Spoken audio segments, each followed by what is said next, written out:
Now, President Obama had made very clear in Syria that if the Assad regime had used chemical weapons, well, that's it. That was our red line, and we were going to take military action. Now, we just got reports last week that they have, in fact, used chemical weapons. So, what will we be doing? Well, first, let's go to Jay Carney, who spoke out about this yesterday. He's the White House spokesperson. And we get a little bit of a, did we say red line?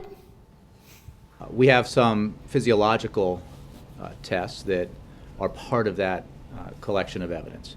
But there is much more to be done to verify conclusively that the red line that the president has talked about has been crossed.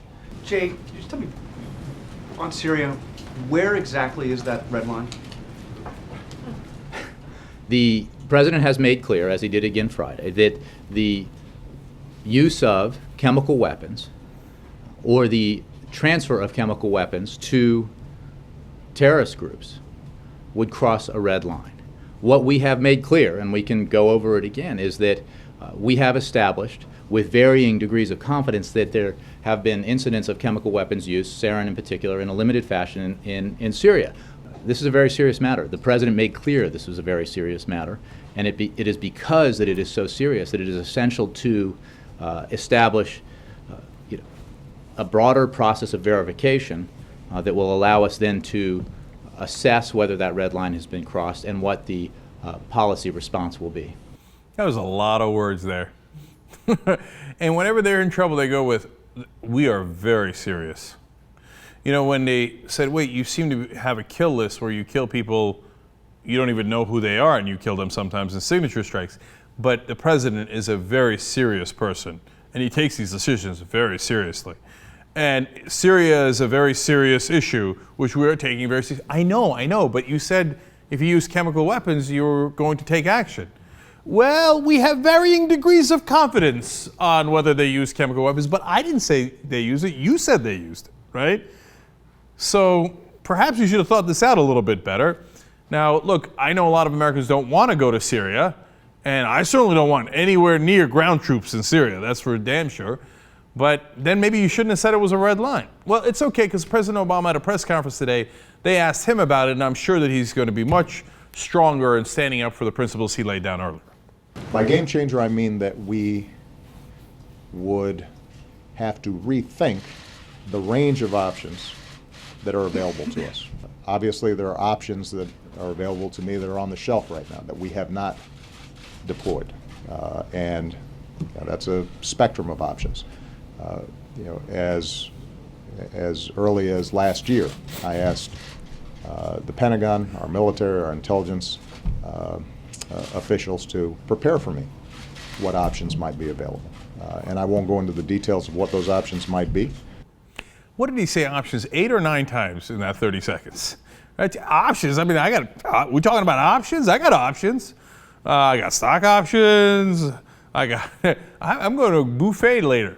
Got a lot of options there. Yeah, did they cross the red line or didn't they? Now look, I know it's a tough situation, and I've said that about Syria all along, and I know that they're partly buying time here, but the reality is they don't want to go. They were bluffing, hoping that they wouldn't cross the red line. And I know that there was good reason to bluff, because we wanted to make sure they didn't use chemical or biological weapons. But now our bluff's been called, so what are you going to do? Now let me show you why they don't want to take military action. First of all, the American people have been polled. They don't want to go. 62% say hell no, 24% say yes. Now I'm partly in the yes category. This is a rare situation where I'm not in the center of the country. Like, I love to show polls and show, look, my position is the same as the American people. Here, I don't want ground troops. That would be an absolute mess. But I think if we drew a red line and we said, hey, listen, we're going to set a precedent not to use chemical, biological, or nuclear weapons, and a dictator has crossed that line, I think using our Air Force is a significant possibility, and we could, knock down their entire fleet probably fairly quickly and efficiently, thereby giving the rebels a much bigger advantage and sending a message without having to risk ground troops. It doesn't mean you don't risk anything, and it does cost a lot of money. I get all that, and there are significant downsides. But we can't have our bluff called and not do anything about it we lose all credibility. And plus, even more important than that, I don't want anybody using chemical and biological and nuclear weapons, so I do want to send that message. Now, Mike Rogers huffs and puffs. He's a Republican from Michigan, and he's saying the same things, obviously for very different reasons. Quote, he says, the problem is, the president has laid down the line, and it can't be a dotted line, it can't be anything other than a red line. Okay. He goes on to say, more than just Syria, Iran is paying attention to this, North Korea is paying attention to this, the options aren't huge, but some action needs to be taken. There was a veiled message in there. First of all, the reasons that Mike Rogers wants to go to Syria are different than mine. Number one, I'm not sure he actually wants to go to Syria, but he just wants to attack the president. That's what they do all the time, whether he's right or wrong. Number two, he also takes money from defense contractors, so he wouldn't mind if we went to Syria and they made a lot more money. Now, every other financial interest doesn't really care about Syria. There isn't any oil there. There are not a lot of resources there. So it's basically just the defense contractors that want to go. And of course, the senators they have in their back pocket are John McCain and Lindsey Graham, and they're screaming from the rooftops, we gotta go! We gotta go right now! Now, the veiled threat that Mike Rogers put in there and why it was interesting is the issue of Iran.